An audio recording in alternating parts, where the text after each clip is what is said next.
Thank you for tuning in. It's Friday here in Korea and you're watching Arirang TV's daily special live coverage of COVID-19. I'm Min Sun-hee. We started the weekday with numbers of new cases hovering on double digits, and it appears that we're ending it in the same manner. For more on that, we have our Kwon So-ah and Noaram here in the studio with us. Welcome to both of you. Hi. Hello. So I will start with you. So numbers here in Korea have been fairly promising this week. Right, we started off below 50, and today we're actually seeing the lowest number of this week, and that's below 30. In fact, we've got 27 cases today. For the first time in more than 1.5 months, we're seeing such a low number. So let's take a closer look. We do have now a total of 10,450 cases with that 27 new cases added up, and then we do still have 4 additional deaths. That's the same number we saw yesterday as well, bringing the death toll to 208, while more than 3,000 people are still in quarantine. Now, what's significant is, for the first time since the massive cluster infection in Daegu, 0 new infections were reported in the city between Thursday and Friday. And we also have 5 new cases in the capital, Seoul, and that is also a drop. Now, authorities, however, said not to overinterpret the lower numbers, like Prime Minister Chung Se-kyun said at a briefing earlier in the day, stressing social distancing must, as the results of those measures materialize weeks after implementation. Officials in particular called on the nation's people to take caution over Easter weekend and refrain from religious gatherings as well as flower viewing, and also to be careful during the early voting for the parliamentary elections. And Aram will give us probably more information on that later. Yes, he will. Elsewhere around the world, I understand some countries are noting a slowdown, like Korea, others are not. Right, others are not, and also nearby in Japan, the situation is worsening. Japan reported more than 500 cases in a day, and although its total number of infections stands below 5,000, according to a former Japanese health chief, the actual figure in Japan could be 10 times higher than the official tally. And in the U.S., meanwhile, the White House reportedly tested journalists for the virus before the daily COVID-19 briefing. The briefing we're taking a look here right now, that's when U.S. President Donald Trump said more than 2 million tests have been conducted across the country now, but he isn't planning to conduct testing on a massive scale. Meanwhile, in New York, a record high of 799 deaths was reported in a single day, Wednesday local time, so by now likely more than 800.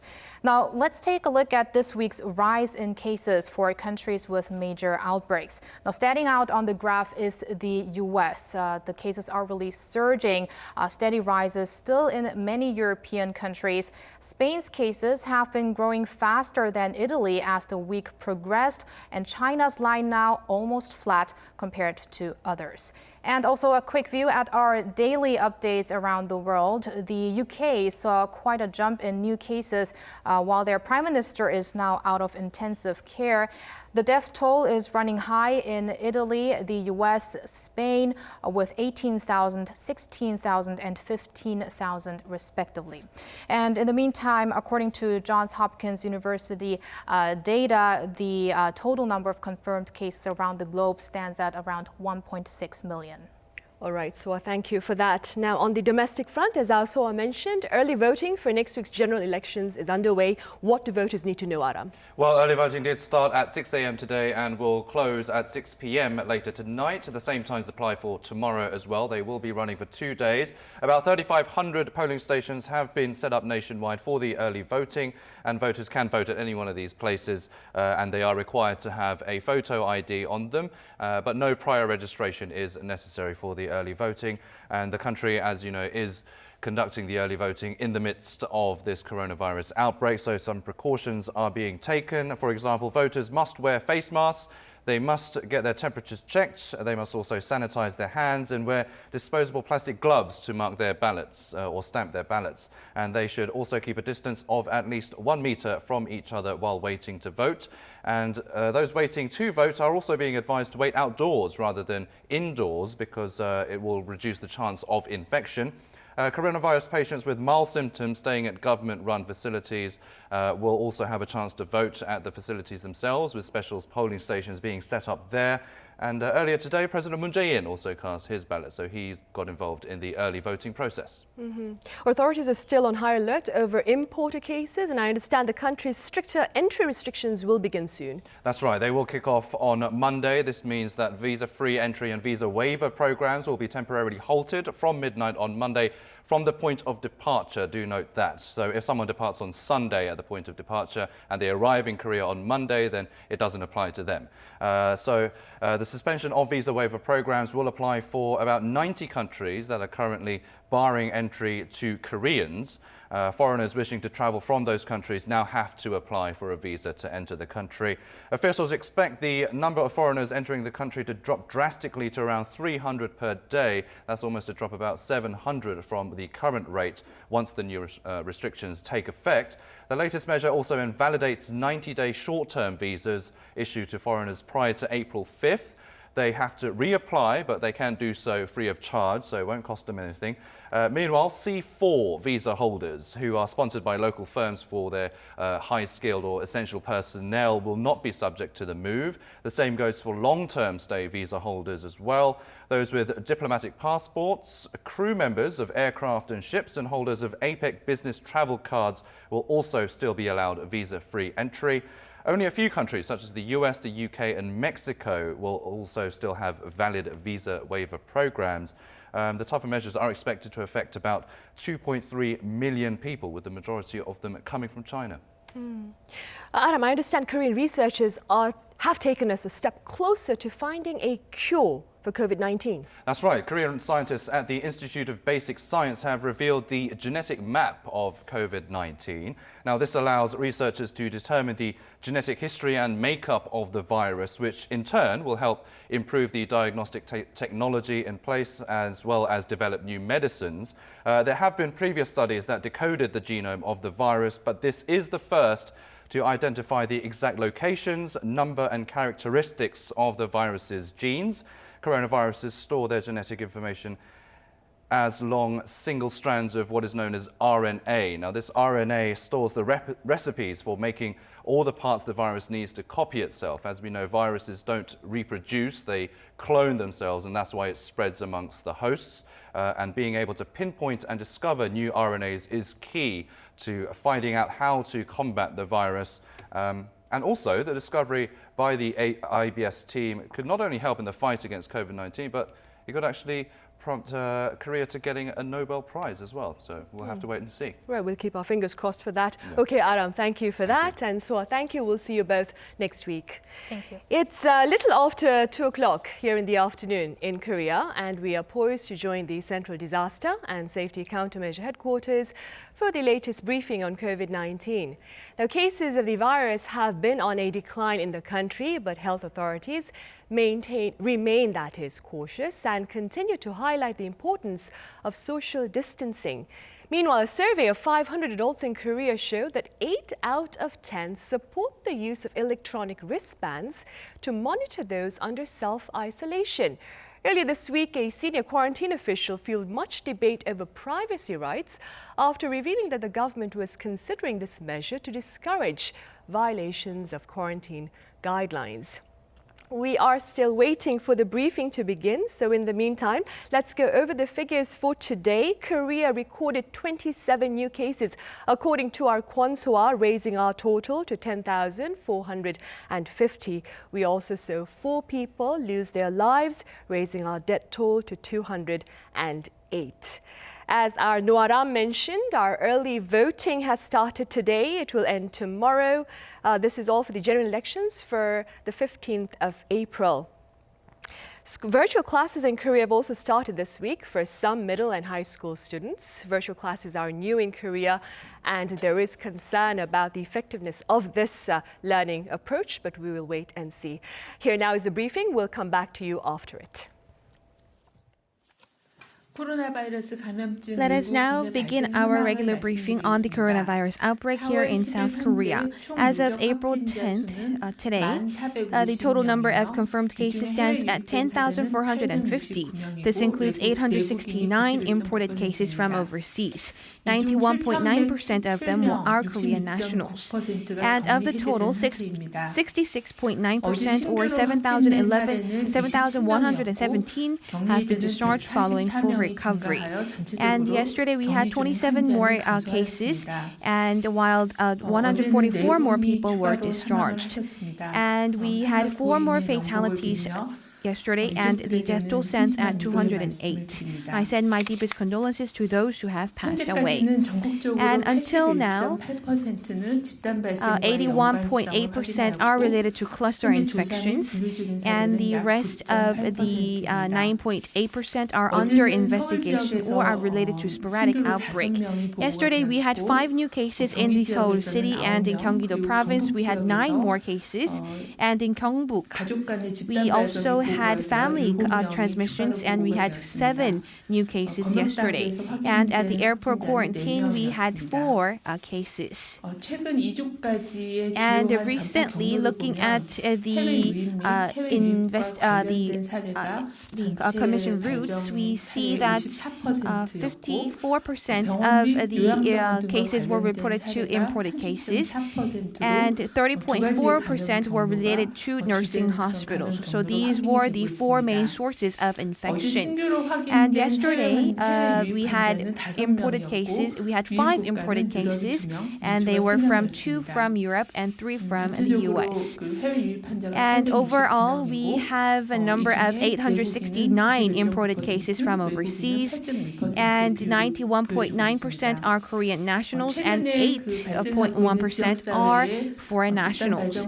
And looking at the community transfers of the outbreak in Seoul, Seochogu district, we had a bar named Liquid Soul, and we had 1 more case confirmed. And after April 6th, we have a total of 5 new cases. And at Gyeonggi-do province, Pyeongtaek, at a wine bar there called Unwind, we had 1 more case, and there are a total of 18 confirmed cases, and we are currently conducting the contact traces.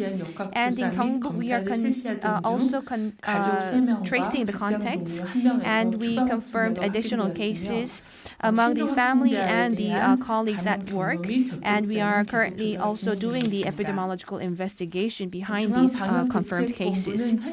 And the KCDC has until now identified those people who have tested positive again after being treated fully, and there were 91 of them, and we are currently doing our investigation behind these people. And recently at Gyeongbuk Pongha Nursing Hospital, we also had, after the 6th of April, we had 11 people who were tested positive again after being treated.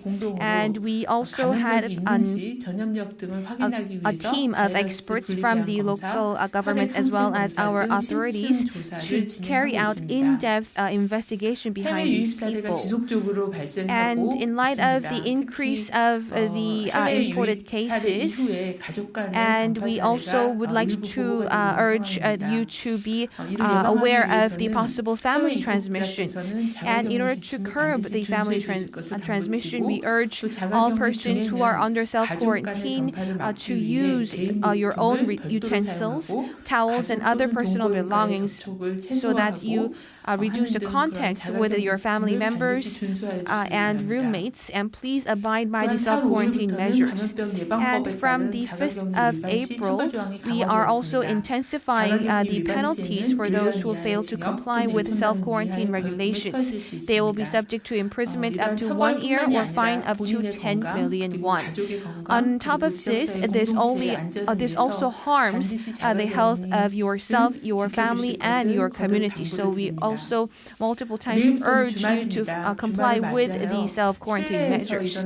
And we will be having the weekends from tomorrow, and we also would like to state that any indoor activities that are crowded with people have a higher risk of infection. So we also advise you to refrain from having these gatherings. And also the 12th of April is Easter Day, and we would like to ask the churches to also move your services online and to reduce physical contacts marking the Easter weekend. And also, if you need to have physical gatherings and services, we also advise you to have certain distance amongst each other and keep the hygiene measures as well. And recently we saw an increase of the cases centering around the nightlife venues. And because these nightlife entertainment venues have a higher risk of infections, as it's very crowded and it's becoming a major route of source of infection for young people. So we ask you to refrain from visiting these places and be attentive. And from today and tomorrow, we are having the early voting for the general elections. And please abide by the quarantine measures when you are at the voting centers. And please refrain from taking your children, toddlers, to the polling stations. And before visiting to the polling station, wash your hands and wear a face mask. And at the polling station, you will be screened of your body temperature. Please sanitize your hands and wear the temporary gloves before you go into the polling station. And near the polling station, please refrain from having close contact with other people who are there as well. And when you are at the polling station and when you have fever, please go to the temporary voting poll site so that you could also be isolated from the other people. And after returning home, please wash your hands thoroughly with running water and soap for over 30 seconds to ensure your safety and well-being. That's all for me. Thank you very much. Right, and that was Cha Eun-kyung, the head of the Centers for Disease Control and Prevention. As our Kwon So-ar announced earlier, Korea recorded 27 new cases as of early Friday, raising our total number of COVID-19 infections to 10,450.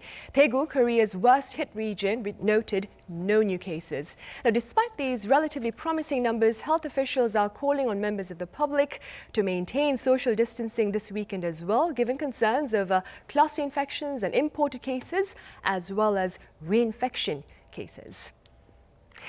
Let's shift our focus now to the United States. After confirming its first case on the 1st of March, New York State, as of the 9th of April, has recorded nearly 160,000 cases. And of those cases, 7,000 people lost their lives. For more on this situation, we have Professor Mason Ritchie from Hankuk University of Foreign Studies here in the studio today. Welcome, Professor Ritchie. Thanks for having me. I appreciate it. Right. Now, on the whole, the U.S. has 460,000 cases, more than that, of course, and it has more than 16,000 deaths. That's even much more than Spain, which used to be second next to Italy. As I mentioned earlier, what is the overall situation like in New York then? New York is the epicenter of the outbreak in the U.S., and we are looking at about 160,000 cases in New York State, about 80,000 of those, or a little more than 80,000 of those in New York City. New York State has around 6,500 deaths at the moment, of which more than 4,500 are in New York City. So that's obviously the bad news.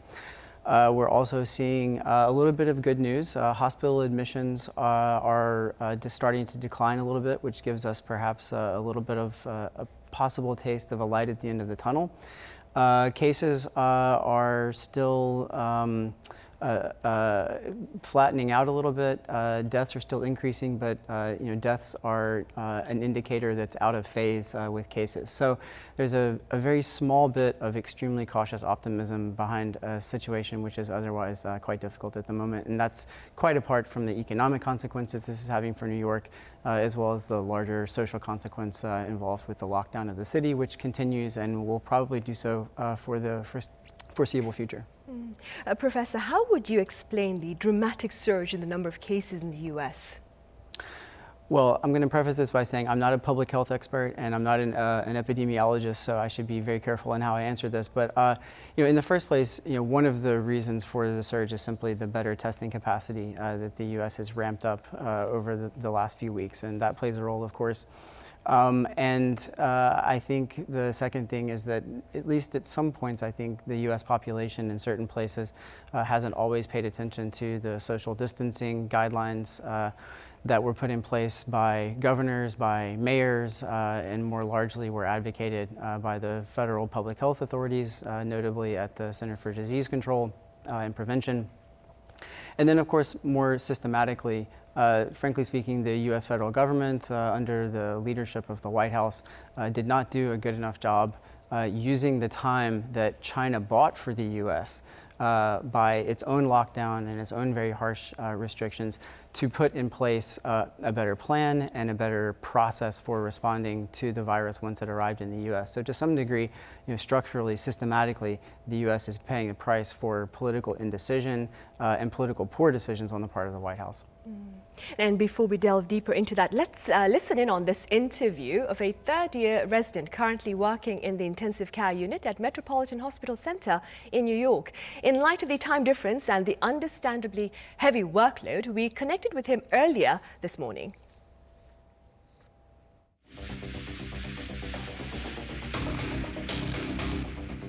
Yeah, so I'm working in ICU now, and a lot of patients are really sick. 90% of patients are COVID positive in ICU, and 95% of them are intubated, which means they're dependent on ventilators. And most are in critical conditions. And I was initially very shocked to see young people in their 20s and 30s who are intubated and dying. And the most difficult part as a doctor is seeing so many patients, so many people dying so quickly, and then having to deliver this bad news to their families over the phone, since they're not allowed to come to the hospital due to high risk of getting the infection. So patients are basically dying alone because their family members are not allowed to be with them, even in their last moments. It's really heartbreaking.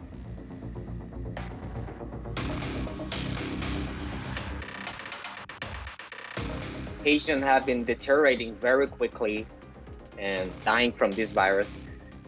And yes, because also the corpse needs to be transferred as soon as possible out of the hospital due to the amount of bed. If the family member cannot make it, and if they cannot come to the hospital morgue to see the body within 24 hours because they live far, for example, in other states, they might never be able to see the body of their family. It's really sad.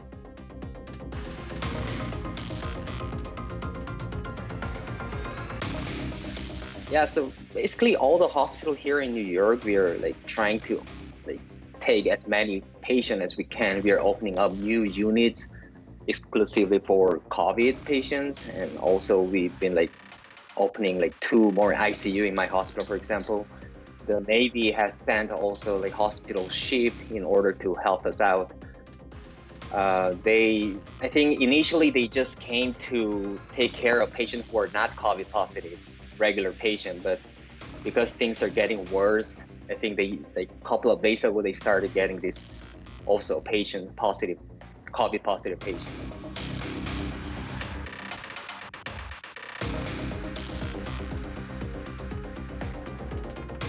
Yeah, people are definitely nervous.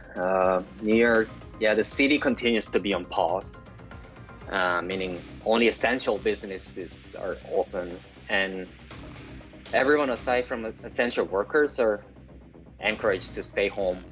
I remember when the outbreak just started in New York in the middle of March, like one out of 10 people wore a mask, and actually most of them were Asian. But now, like a couple of days ago, I went to Midtown to buy groceries, and I could see more people wearing the mask. Like I would say 6 to 7 out of 10, and I could see a lot of like people who are not Asian were wearing the mask as well. That is a very grim picture of the state of affairs in New York. Professor, I understand healthcare professionals and medical equipment are in short supply. Am I right? In some places that's the case. Obviously it's unevenly distributed. But again, I think just as I mentioned earlier, that the federal government response is important in terms of overall preparedness. That's also the case for many issues involving PPE or personal protective equipment for healthcare professionals. Mobilizing a response to the shortage of ventilators and to PPE for the healthcare professionals should be the job of the U.S. federal government. That should be managed either through the Federal Emergency Management Agency, FEMA, or through an interagency group or an interagency task force.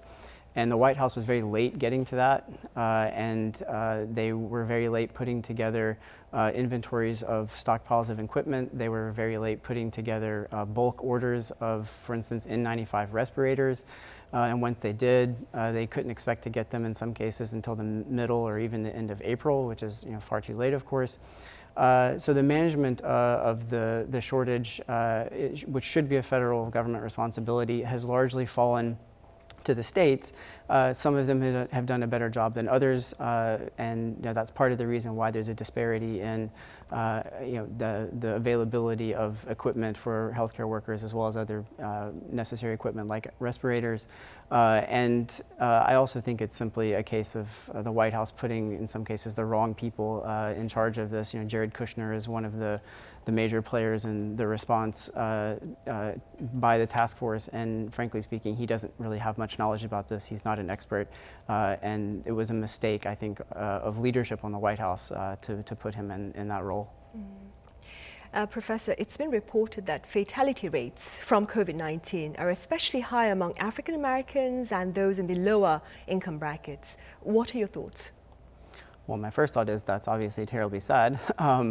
But I think more to the point, when we're thinking about the reasons for why that might be the case, a lot of it has to do, I think, with pre-existing health conditions. African Americans in the United States tend to be, unfortunately, lower on the socioeconomic order, which is due to a whole set of structural and systemic factors involving income levels, the types of nutrition and healthcare that are available in many of the communities where African Americans live. And so those pre-existing conditions, which go from nutrition, which isn't necessarily ideal, through rates of smoking, through diabetes, through obesity issues, through exercise issues, all of those socioeconomic reasons behind some of those behavioral components lead to pre-existing conditions medically. And we know that comorbidities are one of the major problems in the death rates that come along with infection by COVID-19. And beyond that, of course, African Americans tend to work in jobs that aren't as privileged as many other people in the population at large in the U.S., which means they don't, in many cases, have the possibility economically in order to socially distance themselves through teleworking and through other forms of social distancing. So they also probably have a slightly higher level of exposure than some people who are capable of taking time off from work or commuting from their home. Now, even within this grim situation in the U.S., President Trump has found fault with the World Health Organization's initial response to COVID-19. Do you share this sense of frustration? I do.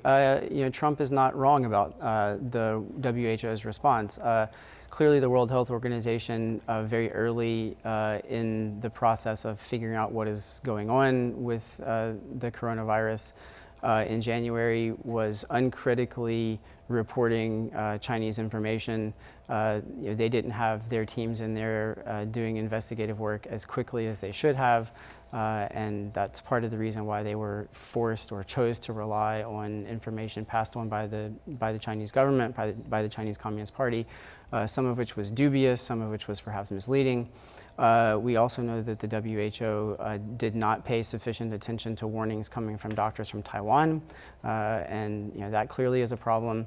And so there's a certain amount of obsequiousness that we've seen from the WHO vis-a-vis the Chinese Communist Party. I think that there's some truth to that, absolutely. That, however, doesn't mean that Trump isn't instrumentalizing this for his own political reasons. So he may be partially correct in some ways, although he's using this largely to distract, I think, from his own failures and from the White House's own failures in their response and preparation for the epidemic's arrival in the U.S. Professor Ritchie, you currently reside in Korea, but I'm sure you have family and friends back in the US who, concerned about the state of affairs in the US, may have asked you about Korea's approach to the pandemic. What are they most interested in? Well, at first, we would get emails. My family members and I here, we would get emails or telephone calls, or we would have Skype messages with family and friends back in the U.S. This was back in February, where they were obviously very concerned about us here when the outbreak seemed like it was much larger here than it was in other places. And so we got a lot of counsel about how it is that we should be taking care of ourselves, and we should return to the U.S. or go somewhere else. And of course, now things have changed, and in fact, they've looked at the way that South Korea has managed to flatten the curve through social distancing, and most importantly, I think, really through testing, tracing, and monitoring. That's been, I think, the main thing that people have been interested in is, how South Korea was able to ramp up its testing as quickly as it was, and how was it able to put in place the tracing and monitoring in order to keep cases isolated. There are, I have to admit, some people who I talked to in the U.S. who are concerned about some privacy-related issues, notably, the use of cell phones and other tracking devices. This is something where a certain part of the population in the U.S. has a libertarian tendency, which tends to look very skeptically at this type of government intrusion into your personal life. And so there's a number of questions that I get in terms of whether or not people in South Korea are concerned about the invasion of their privacy in this regard, and is it worth the trade-off for the public health benefits. All right, Professor Mason Ritchie, that is all for now, but do stay with us. We'll have more talks in the latter half of the program. Meanwhile, to our viewers here and around the globe, Arirang TV looks forward to hearing about your side of the story in light of the pandemic, so be sure to contact us.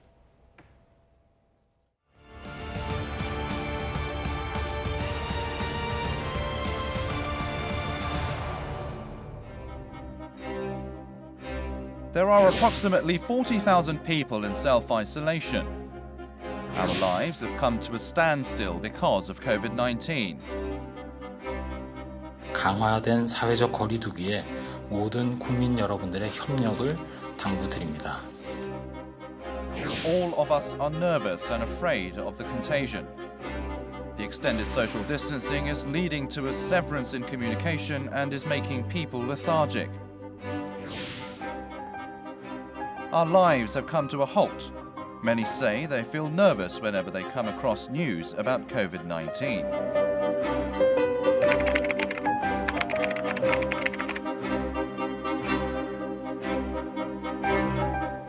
Our fight against this infectious disease is prolonged. What are some solutions at hand for mental isolation?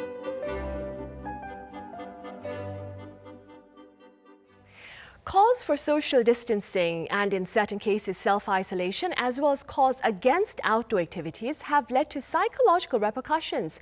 For more on the issue of mental health, that is, in light of the pandemic, we have Professor Seo Soo-hyun from the Department of Psychology at Seongshin Women's University. Welcome, Professor Seo. Thank you for having me. And we have Professor Mason Ritchie from Hankuk University of Foreign Studies. Thank you for staying with us, Professor Ritchie. Happily done. Right. We'll start with you, Professor Seo. Have you heard of corona blues? I understand it's a term that you're using to describe the depression that comes in light of the current pandemic. Are such mental conditions possible, or are we just using the term to describe perhaps a sense of restlessness that comes with the inability to move freely outside? Well, I'm sure people are sick and tired of social distancing and being quite sick and tired as we weather this long period during this pandemic. There's definitely lots of evidence in the past where we've seen with the Ebola virus and the H1N1 of people suffering from poor mental health. And it is definitely possible to feel overwhelmed and see symptoms of depression during these times. Especially with social distancing, you see people socially isolating themselves because they feel very suspicious of other people having the virus.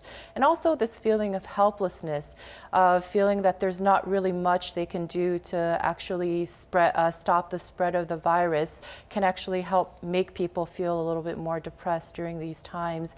And a lot of psychological research does show that having low personal control over a situation does lead to more depressive symptoms. Right, because you feel so vulnerable to the situation. Absolutely. Professor, so there is belief that such mental conditions could actually lead to physical discomforts or hardships. Is this true? It's a great question, and the answer is yes. The coronavirus can actually make you feel a little bit more sick. For example, a lot of the symptoms are similar to the common cold, and if you're already feeling nervous about getting the virus, then you may experience more exaggerated symptoms. And just having depression in and of itself can be accompanied by other physical symptoms.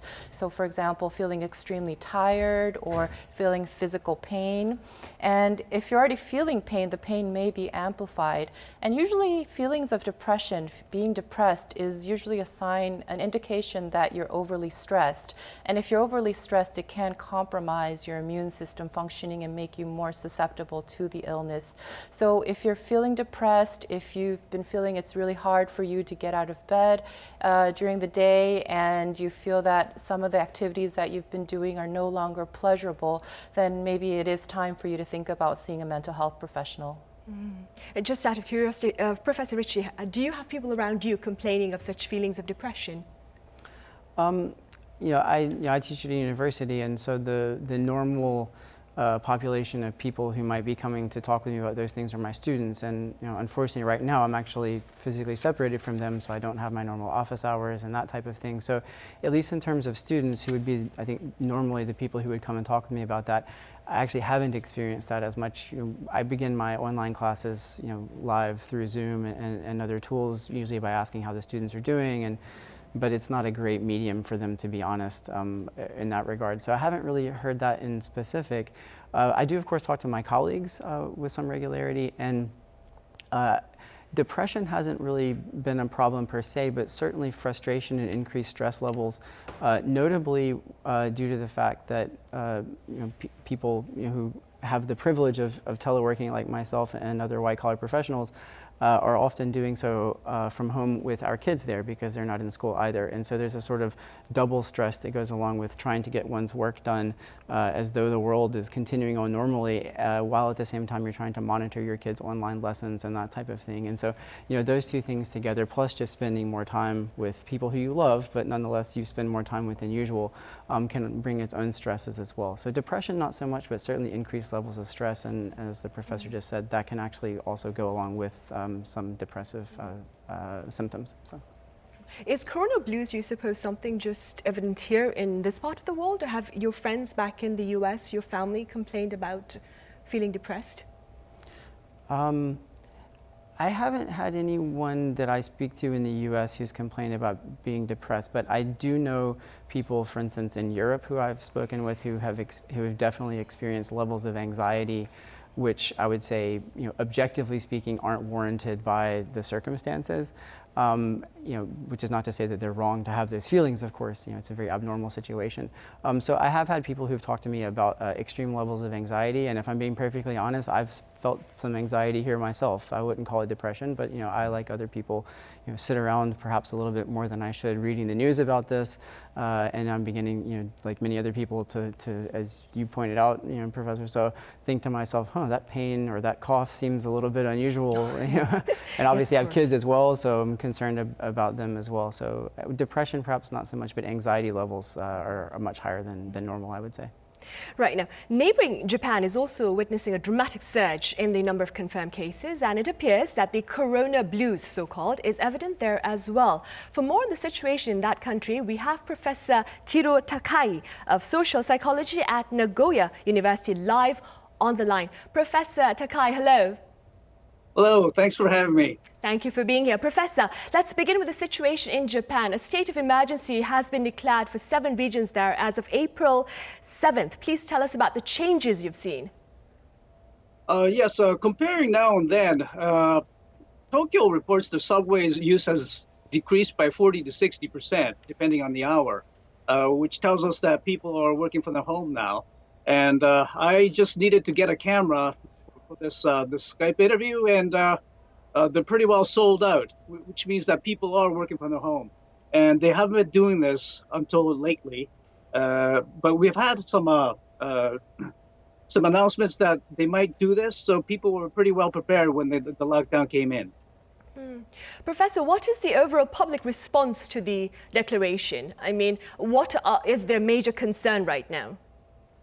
Yes, I think it was too little too late. And Japan has been very slow in declaring any kind of emergency because of the prospect of holding the 2020 Olympics as scheduled. And that was extended back in mid-March, I guess. And that's when things started to get back to normal. People were kind of restraining themselves to keep this the COVID, this contamination at a low level. But once the Olympics was extended, they felt free to go back to normal. And that's what caused the surge, I think. And that could be a huge element in what's going on right now. Professor, findings show that the number of patients visiting psychiatrists is on the rise. Is this true? Yes, to a degree, but there's a tradition for Japanese not to seek professional help by psychiatrists, but the family performs the function. So usually the family will keep people, will give them the support that they need.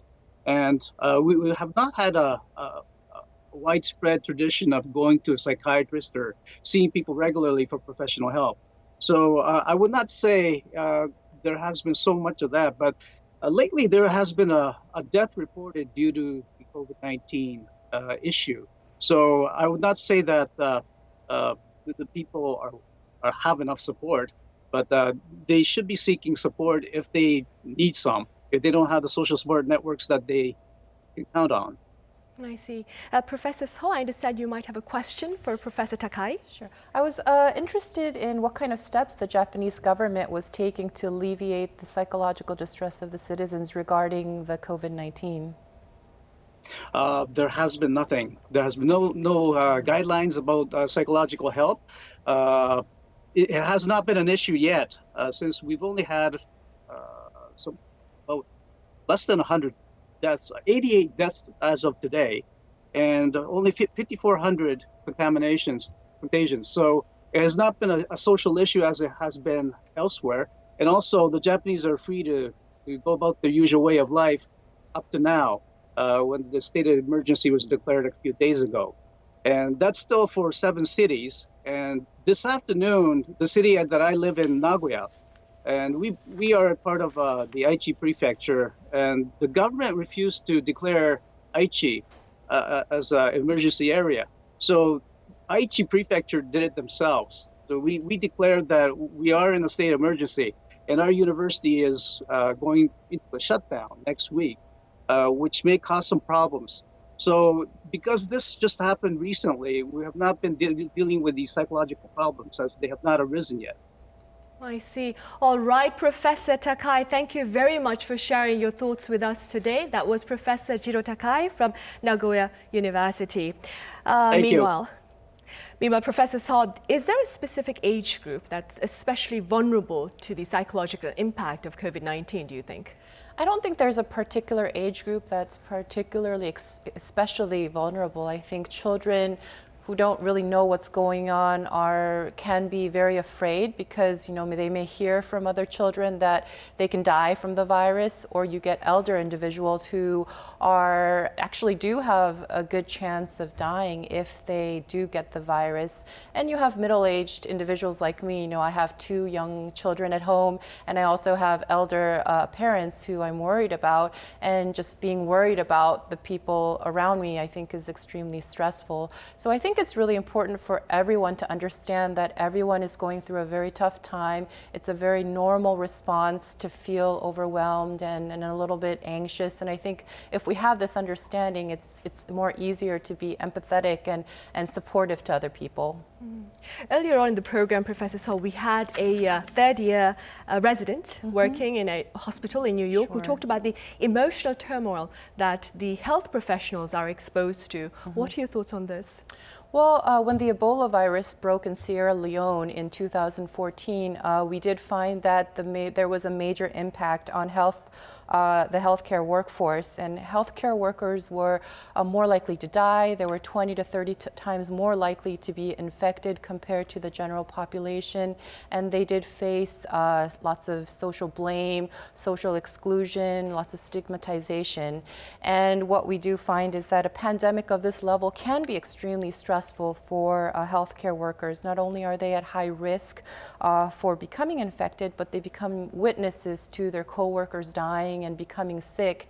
And if that does happen, then what happens is they have to step in and take extra shifts, do extra work, which can also put them at extreme risk for burnout. So I think it is very important to understand that healthcare workers are significantly impacted. And I also wanted to add that this is a very personal question for me, in that I do have family members and close colleagues who are working the front lines, and they're doing a really heroic and wonderful job. And I would like to take the opportunity to thank them for doing a wonderful job and working tirelessly as we speak. And we would like to do the same, Professor Seo. Thank you to all the health officials who are out there on the front lines fighting this virus. In the meantime, Professor Seo and Professor Richie, thank you very much for being with us here today. Right, the weather has gotten warmer here in this part of the world, and Christians around the world here and elsewhere are commemorating Easter this weekend. But health authorities are calling on members of the public to maintain social distancing as cases of imported cases, that is, and reinfection cases are on the rise. In the meantime, Arirang TV welcomes your thoughts and inquiries on its social media accounts and our webpage, arirang.com. Thank you for watching.